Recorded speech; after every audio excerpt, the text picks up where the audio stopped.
we really know what's on your plate? We've seen some real-life horror stories about food in books and in movies lately, Fast Food Nation and Food Inc., just to name a couple. And the fact is, not all food is created equally. That's why it's so important to know where yours is coming from.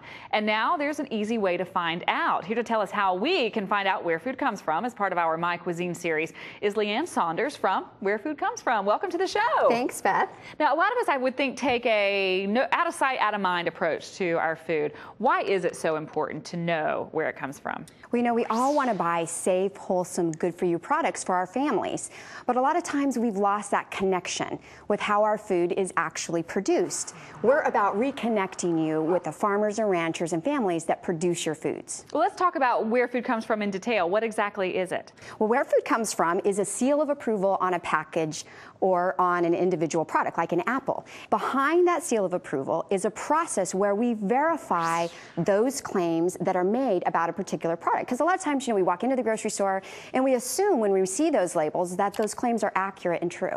Let's talk about, we found an actual label that our viewers at home can see right now from some ground beef at a local grocery store. And there's some pretty strong and presumably healthy claims on the label. Right. So if you look at some of these claims, it says grown without hormones or antibiotics, fed no rendered animal byproducts, feed grown without pesticides. And if you look at those claims, they're very strong claims. So when you're picking up that package of meat and you're paying more money for that particular product, that's an important claim for your family that you're providing this food to. Sure. So what we're all about is making sure, and if you see the seal of approval on this package, we're all about verifying the authenticity behind those claims and making sure that you have a connection with the food. The other thing that's really unique about this particular program is it's not a seal of approval that's put on there by the food companies themselves. They've asked us to come in as an unbiased, accredited third party to verify the production system because they want to make sure those claims are accurate and true. That's really good to hear. So how do we as consumers know that our food is where food comes from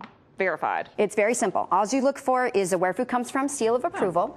And today we're focused on not on the processed food section, so not on the soups and the bottle of ketchup and the cereals, but on what we call the perishables. So the perimeter of the grocery store. So your fruits and your vegetables and your dairy products and your meats. That's what we're concentrating on today. And the stuff that's really good for us, the stuff on the outside of the grocery store. Yes, absolutely. So we should be traveling through our grocery store looking for the seal to make sure that we know that what we're getting is good for us. It's healthy. Yes, and so that you can have confidence that somebody, a third party that's unbiased and a neutral party, is checking up on the system behind those particular claims. I know a lot of moms at home who are out there grocery shopping are going to love to hear this. Thank you so much for joining us. Thank you so much for having us on the program today. It's been incredibly informative. Now, for our viewers out there at home, if you want more information about where your food comes from, the website is real simple, wherefoodcomesfrom.com.